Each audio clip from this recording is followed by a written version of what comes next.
And now, Dick Tracy.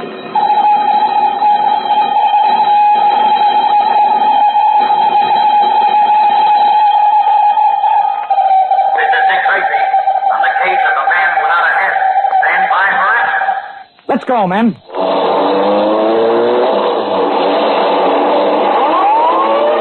Yes, it's Dick Tracy, protector of law and order. Well, boys and girls, here's an interesting bit of American Broadcasting Company gossip. Arlene Francis, she's the blind date girl, and Mark Chase, the sheriff of Canyon County, are going together on Friday night. Well, don't get the wrong idea. It was arranged not by Cupid for the sake of love, but by our program department for the sake of entertainment. You see, these are two of our half-hour Friday shows. And when we fix it so that the sheriff and Arlene Francis come along on the same evening, it means you get top listening. Well, first of all, there are those 6 servicemen who try to date 3 beautiful gals by telephone. Sometimes the lines get crossed up, but the laughs never fail. They rattle off that repartee like veterans. And the best man wins the blind date.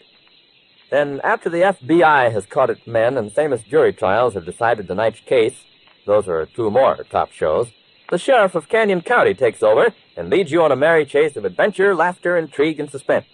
I'll say right now, it's mighty hard to beat the lineup of shows we've got for you on every Friday night on most of these stations. We recommend it. So, how about tuning in tonight? And now, Dick Tracy.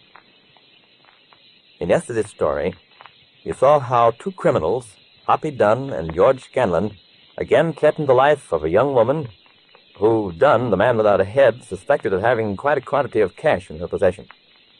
Courageously resisting the attack by the 2 criminals, the young lady was able to escape and reach a nearby policeman who promptly called Tracy and Patton to the scene. After calming the young lady, she gave Dick a most accurate description, which he immediately had Pat send out over the teletype. Then, leaving the young lady in the doctor's care, Dick and Pat returned to headquarters to await word from the teletype broadcast. It is at headquarters that we find him today. Yep, that young girl up in the park certainly had a close call, Dick. If you hadn't been able to break away from those 2 guys, it's possible they might have knocked her off. Yeah, you're right, Pat. And it proves once again that no one should ever get mixed up with strangers. Yep, you're right. Well, I hope we get some returns from that tri-state alarm, Dick. The description that girl gave us was very accurate of both those guys. Well, with over 200 men on the lookout for them, Pat, won't be long before we get some action. Inspector Tracy. Inspector, this is Lieutenant Burton of the Identification Bureau. Yes, Lieutenant. I've looked through the roofs gallery. Don't seem to be able to find pictures of either one of the men answering your description. I'm having a further check made in Washington. No fingerprints, eh? No, Lieutenant. Unfortunately. Okay, Inspector. I'll call you back if we get anywhere with our investigation. Thanks. Pat and I will be here till we get return from the teletype. Goodbye. Well, no trace in the rogues gallery of the men. So I guess we'll just have to wait. Well, that should always get me. Nick's waiting. And it does me too, Pat. Yep, there goes the teletype, Dick. I'm checking it, Pat. Maybe the first return. That was it. To headquarters from office number 5. No return yet on bulletin 61.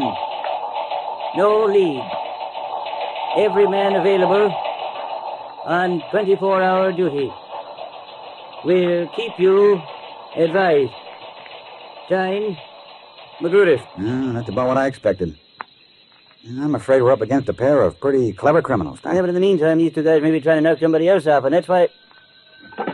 Tracy. This is the inspector again. This is Lieutenant again, Dick. Reports is down here come in from another city, but they're all negative so far. With your permission, I'll have the outside phone circuit switch through your office. Good, Lieutenant. I'll switch on the amplifying system. Okay, Inspector. You'll get a lot of routine squad car calls. You want to be bothered with them? It won't be a bother, Lieutenant. I want to be sure and get the reports as soon as possible. Okay, Inspector. That's all. Thanks, Lieutenant. Pat, switch on the amplifier. Okay, Dick.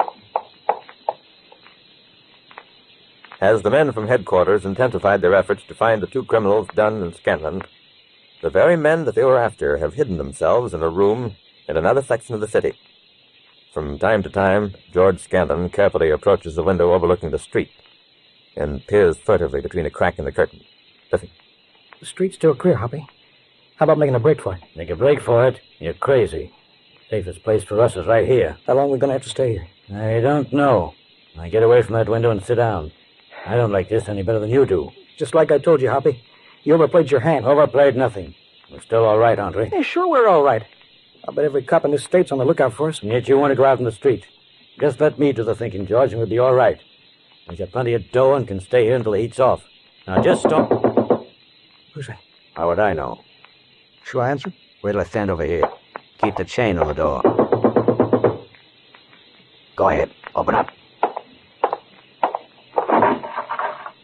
Yeah? Let me in. What do you want? I want to talk to you guys. What about? Never mind. Take the chain off the door and let me in. Just a minute.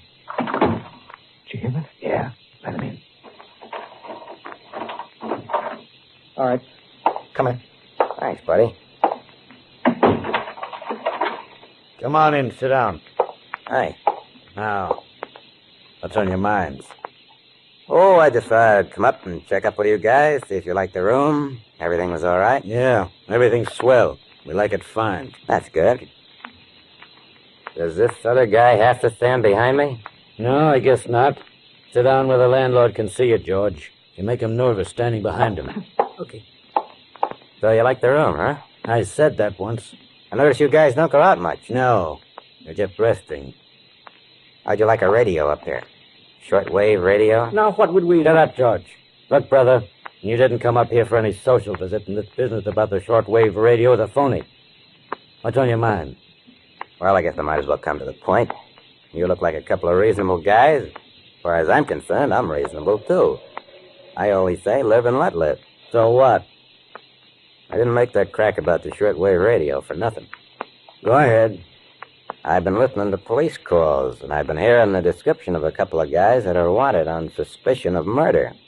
Of course, the broadcast gave the names of a couple of guys by the names of Dunn and Scanlon. So it couldn't be you guys, because you gave me names different from those. Quit kidding and get to the point. Okay. It'll cost you $1,000. Oh, you Shut up, George. What's the $1,000 for? Well, I figured you guys might have to stay in this room for as much as a month. That'd mean a little special service. Maybe I could do a little shopping for you, see that your food was brought up. I might even be able to tip you off to any strange people in the neighborhood asking questions. Oh, there are a lot of things I could do for you. One of them would be to keep my mouth shut. But $1,000? Sure, that's a lot of bucks, but there's a murder rap mixed up in this. Listen, Bro, brother. don't get sore. I didn't say you guys were mixed up in that rap. I didn't say whether you were guilty or not. The only thing I say is that I know cops, and it won't be long before they come around. And that's when I'd earn my dough. Let me tend to this guy, Hoppy. Keep your mouth shut. $1,000, eh? $1,000. But I haven't got that kind of money. Now, if you'd said maybe 500. No chiseling, buddy. This is murder, whether you admit it or not. Suppose we talk about it. No more talk. It's dough on the line or out. You win. That's what I like to hear. I know you're a couple of reasonable guys. I thought you'd see it my way. Shut up and listen to me. And I don't see it your way at all. You got us over a barrel.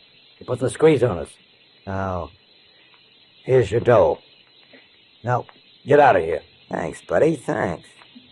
Believe me, you won't regret doing it. When the heat really gets on, I'll be able to give you a hand. Now, you just take it easy and leave everything to me. I'll see to it that you have the best of everything. Of course, that'll cost a little Get out of here. Okay, if that's the way you feel about it. So long. I'll be paying you.